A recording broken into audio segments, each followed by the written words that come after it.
No gunshots, but they getting low, low, low, low. What's up guys, FruitCakeTech here with an excellent PC build for the beginnings of 2017. Now before we get into this video, I want to apologize for the last PC build I made, as I realized the parts may have not been the best choice for the price.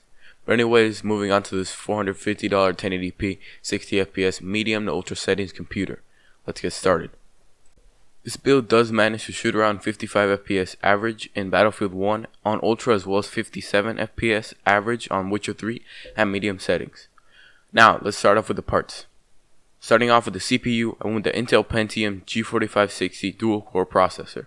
This is a great budget CPU starting off the list only at $65. It brings 2 cores and hyper-threading, essentially meaning it acts like a quad core, so all games run fine on this processor, and you should be future-proof for 2 to 3 years with its 3MB cache and 3.5 GHz clock speed. And in most cases, it does beat out the old Skylake i3 6100 at a lower price. Right now, this is the best CPU for the price before Ryzen 3 is out, and it pairs just fine with the graphics card we went with.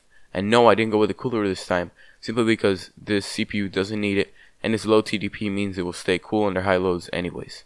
For the motherboard, we went with the Asus H110M EM2 Micro ATX motherboard. Sure, it's not the best looking piece of tech out there, but it fits our needs with 4 SATA 6GB/s ports, onboard Ethernet up to 1 gigabit, onboard USB 3.0 headers, and 32GB of maximum RAM supported.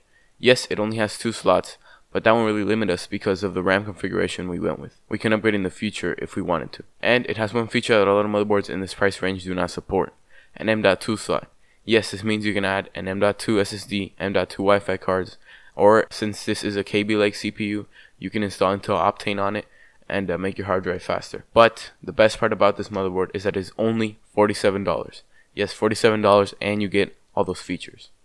Speaking of RAM, I went with the G-Skill Aegis 8GB 1x8GB kit.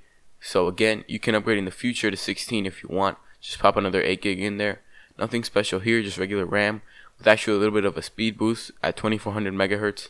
And yes, the motherboard only supports up to 2133, but it is nice to have if you ever do change to a different chipset. For storage, I decided to ditch a hard drive and go with the SanDisk SSD Plus 240GB solid state drive.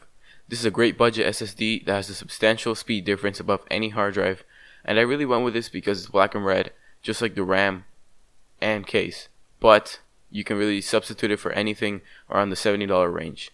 This SSD comes with a read and write speed of 530 megabits read and 440 megabits write, and apparently it's 20 times faster than a hard drive. And yes, it's only 240 gigabytes, but this should be more than enough for you to get started with your PC, install a few AAA games, and have snappy boot up and load times. Because adding storage is one of the easiest things to do, I feel like a 240 gigabyte SSD is a great starting point. The black and red case I was talking about is the DIY PC Solo TR1 ATX mid-tower case.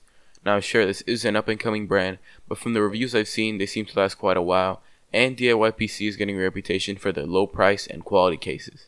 No, it does not have a side panel, but I don't know why you want to see the inside of this case anyway.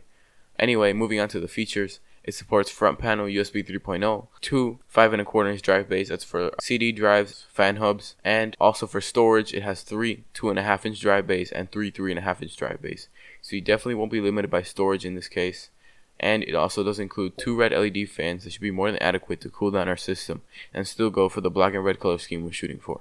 Now for the graphics card, the part that you've probably all been waiting for. I decided to go with the WindForce Gigabyte GTX 1050 Ti 4GB OC graphics card, coming in at $144. This is an awesome graphics card that can run almost any game at medium to high settings at 60 FPS without a hiccup. And it has 4GB of video memory, which does make it again future proof, as games like GTA on very high at 1080p come very close to eating up that video buffer. And I think it is a better choice than the 1050 if you spend the extra $50, which is why this is a $450 PC and not $400. Now, for the last and most important component, I'd say, is the power supply. I went with the EVGA 430W 80+ certified power supply. Nothing special here, just a great reliable power supply that doesn't break the bank at $33. That can more than handle the wattage the system needs. That's the build, guys. In the end, it rolls out to $450. I will leave a PC Part Picker link in the description for those of you who want to check it out. And as always, prices do fluctuate, so take the price with a grain of salt. It does take a long time to make these PC builds, so I'd appreciate if you leave the like and commented any suggestions for future videos, and subscribe if you want to see more content like this. And as always, Stay fruity.